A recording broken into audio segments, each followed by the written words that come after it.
आपने ये कहावत तो सुनी होगी कि राजनीति में दुश्मन आज दोस्त कल।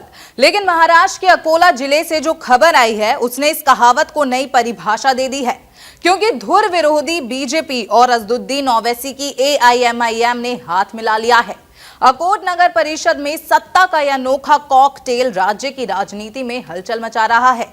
आज हम इस गठबंधन के पीछे की राजनीति को जानेंगे इस रिपोर्ट में। महाराष्ट्र की राजनीति में नया ट्विस्ट देखने को मिला है। बीजेपी और ओवैसी की पार्टी एआईएमआईएम के बीच इस गठबंधन ने महाराष्ट्र की सियासत को नया मोड़ दे दिया है और सबको हैरान करके रख दिया है। सब सोच रहे हैं कि आखिर दोनों में गठबंधन कैसे हो सकता है। हालांकि इसे लेकर शिवसेना यूबीटी ने बीजेपी और ओवैसी की पार्टी पर सीधे तौर पर हमला भी बोला है। आपको बता दें, अकोट नगर परिषद के हालिया चुनाव ने किसी भी पार्टी को साफ बहुमत नहीं दिया। 35 सीटों वाली इस नगर पालिका में 33 सीटों पर चुनाव हुए और बीजेपी 11 सीटों के साथ सबसे बड़ी पार्टी बनकर उभरी। लेकिन बहुमत के लिए 18 सीटें चाहिए थी, तो बीजेपी ने खेल दिया मास्टर स्ट्रोक। माया धुले ने मेयर का पद जीतकर अकोट विकास मंच का गठन किया। ये गठबंधन अकोला डिस्ट्रिक्ट मजिस्ट्रेट के पास रजिस्टर किया गया। इस मंच में कौन कौन शामिल है ये भी जान लेते हैं। बीजेपी जिसे 11 सीटें मिली, एआईएमआईएम जिसके पास 5 सीटें आई, प्रहार जनशक्ति जिसे 3 सीटें मिली, वहीं शिवसेना उद्धव गुट को मिली 2 सीटें, शिवसेना शिंदे गुट को मिली 1 सीट, एनसीपी अजित पवार को मिली 2 सीट और एनसीपी शरद पवार के पास आई 1 सीट। यानी कुल 25 सीटों के साथ गठबंधन बहुमत में है, जिसमें 5 सीटें जीतकर एआईएमआईएम दूसरी सबसे बड़ी पार्टी बनकर उभरी। लेकिन हैरानी की बात यह है कि ये दल आमतौर पर एक दूसरे के विरोधी दल हैं। बीजेपी हिंदुत्व की राजनीति करती है, तो वहीं एआईएमआईएम मुस्लिम हितों की बात करती है। शिवसेना के दोनों गुट और एनसीपी के अलग अलग धड़े भी यहां एक साथ हैं और इस गठबंधन का नियम है कि सभी सहयोगी दल बीजेपी के विहिप का पालन करेंगे।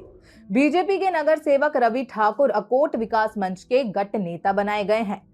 राजनीति का ये उलटफेर इसलिए भी चौंकाने वाला है क्योंकि नगराध्यक्ष के चुनाव में माया धुले ने एआईएमआईएम के फिरोजाबी सिकंदर राणा को 5271 वोटों से हराया था। अब वही एआईएमआईएम सत्ता साझेदार बन गई है।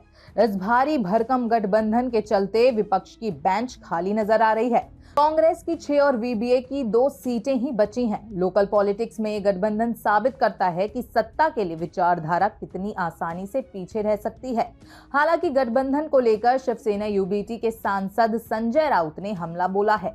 उन्होंने कहा, अंबरनाथ और अकोट में क्या हुआ ये बीजेपी के रवैये को दर्शाता है। सत्ता में बने रहने के लिए ये किसी के साथ भी गठबंधन करने को तैयार हैं। आपको बता दें कि बीजेपी ने ठाणे की अंबरनाथ नगर निगम सीट पर कांग्रेस से गठबंधन करते हुए सरकार बना ली है। वहीं अब बीजेपी ने अकोला जिले की अकोट नगर निगम में एआईएमआईएम से गठबंधन की घोषणा की। इसके बाद से ही राजनीतिक गलियारों में हलचल तेज हो गई है। अकोट की ये राजनीतिक कहानी दिखाती है कि सत्ता की भूख में गठबंधन बनते बिगड़ते हैं और राजनीति में कुछ भी हो सकता है। 2024 में कॉकटेल बना और टूट गया। अब 2026 में नया ट्विस्ट क्या होगा ये तो आने वाला वक्त ही बताएगा। तब तक के लिए देखते रहें भारत अपडेट। नमस्कार।